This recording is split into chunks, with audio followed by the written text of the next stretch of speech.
अस्सलाम वालेकुम नाज़रीन, मैं हूं ज़ाहिर Rashid Sandhu, advocate high court. उम्मीद है आप सब खैरियत से होंगे। आज की हमारी इन्फॉर्मेटिव वीडियो बहुत इंपॉर्टेंट है विरासत के कानून के मुतालिक, यानी कि विरासत का कानून किसका कितना हिस्सा होगा फौत हो जाने वाले शख्स के मुतालिक। ये तमाम की तमाम वीडियो कोशिश करूँगा कि इसको बताने की कोशिश करूँ बगैर टाइम ज़ाया किए। इसके अलावा अगर कोई क्वेश्चन आपके माइंड में है या कोई कानूनी मशावरत आप मुझसे करना चाहते हैं तो मुझे व्हाट्सअप कर सकते हैं 030748344330 पर। चलते हैं वीडियो की तरफ और देखते हैं कि विरासत का कानून क्या है और किसको कितना हिस्सा मिलता है। कत्ल करने वाला भी विरासत में हिस्सेदार होगा और दौरान इद्दत विरासत का क्या कानून होता है। तमाम की तमाम बातें इस वीडियो में डिस्कस करने की कोशिश करेंगे। जी तो नाज़रीन, law of inheritance law in Pakistan या विरासत का कानून, यानी विरासत अगर कोई शख्स फौत हो जाता है तो उसमें से उसकी प्रॉपर्टी में किसको कितना कितना हिस्सा मिलेगा। ये बड़ा ही कंफ्यूजिंग सा क्वेश्चन है और आम हालात में लोग कंफ्यूज हो जाते हैं। बाज़ बेटियों को पूरा हिस्सा नहीं मिलता, मतलब बहुत सारे मामला हैं। इस वीडियो में हम डिस्कस करने की कोशिश करेंगे कि किसको कितना कितना हिस्सा मिलेगा। सबसे पहले तो अगर कोई शख्स फौत हो जाता है तो उसकी प्रॉपर्टी जो है वो सारी की सारी लीगल हेयर में तकसीम नहीं हो जाती। उसके ज़िम्मे कुछ रिस्पॉन्सिबिलिटीज़ होती हैं, वो रिस्पॉन्सिबिलिटीज़ पूरी करने के बाद जो प्रॉपर्टी आएगी। लेट्स सपोज ये है कि कोई शख्स फौत हो जाता है तो सबसे पहले उसके कफन दफन के अखराजात होंगे।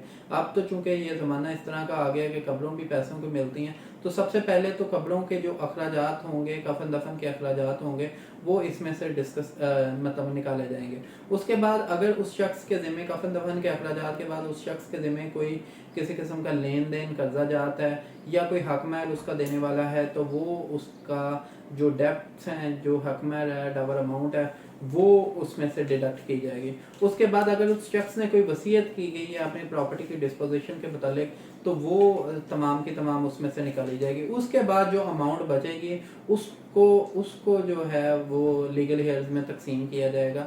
तो उसकी तकसीम का तरीक़ाकार क्या होगा। सबसे पहले तो हम शुरू करते हैं कि वालिदैन से।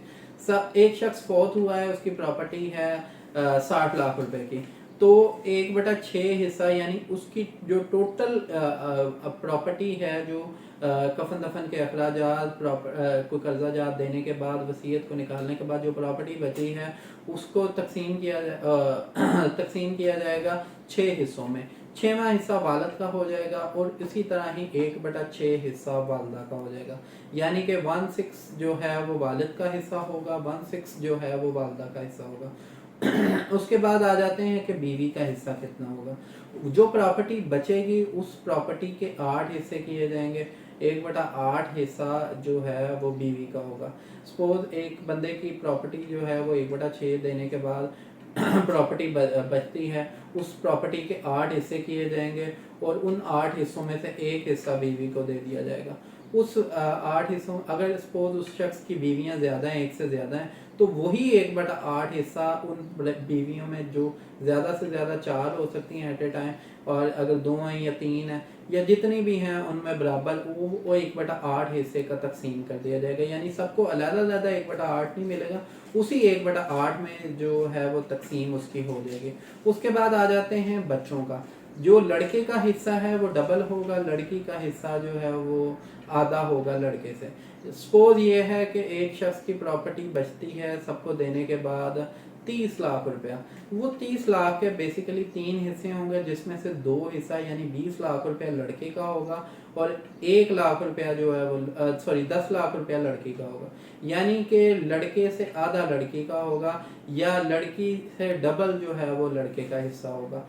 अब आ जाते हैं, अगर कोई शख्स, कोई लड़का या लड़की अपने वालिद को या वालदा को जिससे प्रॉपर्टी वो इनहेरिट कर रहे हैं या जिससे प्रॉपर्टी विरासत में आ रही है उसको कत्ल कर देता है या मर्डर कर देता है, तो उस सिलसिले में क्या होगा। उसमें ये होगा कि अगर कोई शख्स अपने वालिद या वालदैन में से किसी को कत्ल कर देता है, बेटा हो या बेटी हो, तो वो शख्स विरासत से एक्सक्लूड कर दिया जाएगा। जो बाकी हिस्सेदार हैं उनको मिलेगी, यानी कि कत्ल करने वाला विरासत में हकदार नहीं रह जाता। उसके बाद आ जाते हैं कि अगर सिर्फ बेटी है।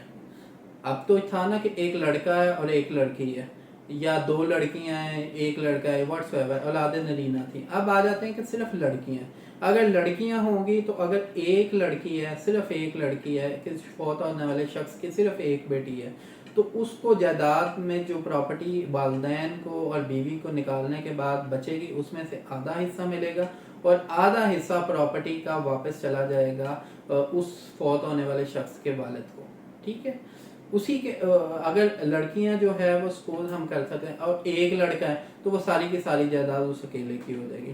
لیکن اگر لڑکی ہے تو آدھی جائیداد اس کو ملے گی اور باقی جو ہے وہ لڑکی کے جو فوت ہونے والا شخص ہے اس کے والد کو چلی جائے گی. اس کے بعد آ جاتے ہیں کہ اگر ایک سے زیادہ لڑکیاں یا بیٹیاں ہیں, کوئی شخص فوت ہوتا ہے یا کوئی عورت فوت ہوتی ہے اس کی صرف بیٹیاں ہی بیٹیاں ہیں لیکن وہ ایک نہیں ہے وہ ایک سے زیادہ ہیں, تو کل جائیداد کے 3 جو باقی بچے کی جائیداد اس کے 3 حصے کریں گے. اس میں سے 2 حصے لڑکیوں میں باقی جتنی بھی لڑکیاں 2 ہیں 3 ہیں 4 ہیں ان میں برابر تقسیم کر دیے جائیں گے اور باقی جو ہے وہ اس جو ایک حصہ بچے گا وہ فوت ہونے والے شخص کے باپ کو چلا جائے گا. اگر کوئی نہیں وارث موجود ہے تو پھر وہ الٹیمیٹلی اس کو دیکھا جائے گا کہ آیا کہ وہ واپس وارث آتا ہے کہ نہیں. اسی طرح اب تو یہ شوہر کا ہم نے کہا کہ جی شوہر فوت ہو جاتا ہے. اب اگر کوئی بیوی فوت ہو جاتی ہے کوئی عورت فوت ہو جاتی ہے اس کی پراپرٹی ہے تو اس کی پراپرٹی کی ڈسپوزیشن سیم ہوگی 1/6 جو ہے وہ والدہ کو چلا جائے. اس کے بعد جو شوہر کو کتنا حصہ ملے گا, شوہر کو جو حصہ ملے گا اگر تو بچے ہیں تو 1/4 حصہ ملے گا اور باقی بچوں میں تقسیم ہو جائے گا. سپوز یہ ہے کہ ایک شخص کے بچے ہیں اس کی بیوی فوت ہو گئی ہے تو اس عورت نے جو پراپرٹی چھوڑی ہے اس کے 4 حصے کیے جائیں گے. اس 4 حصوں میں سے ایک حصہ خاوند کو ملے گا اور باقی بچوں میں تقسیم ہو جائے گا. ان کیس اگر اس کوئی کسی شخص کی عورت فوت ہو جاتی کسی شخص کی جو ہے وہ وائف فوت ہو جاتی ہے اور وائف فوت ہو جاتی ہے اور اس شخص کی کوئی اولاد نہیں ہے تو جو عورت فوت ہوگی اس پراپرٹی کا آدھا حصہ جو ہے وہ جو ہسبینڈ ہے اس کو جائے گا اور باقی جو ہے وہ عورت کے پیرنٹس کو چلا جائے گا. یعنی کہ یہ طریقہ کار ہے اس کی تقسیم کا. اب آ جاتے ہیں کہ اگر کوئی عورت اگر کوئی شخص جو ہے وہ طلاق دے دیتا ہے کسی عورت کو اور دوران عدت وہ فوت ہو جاتا ہے تو اس کی جائیداد کی ڈسپوزیشن کیسے کی جائے گی. اگر کوئی شخص فوت ہو جاتا ہے اور دوران عدت اس کی جو بیوی ہوتی ہے وہ عدت میں ہوتی ہے تو سیم لائک دیٹ جس طرح وراثت تقسیم ہوگی جس طرح بیوی کو 1/8 حصہ ملے گا وہ بھی وراثت میں اس کی سیم حقدار ہوگی. امید ہے وراثت کے متعلق آپ کو ویڈیو پسند آئی ہوگی. مزید کویشچن پوچھنے کے لیے آپ مجھے واٹس ایپ کر سکتے ہیں 030748344330 پر. اللہ تعالیٰ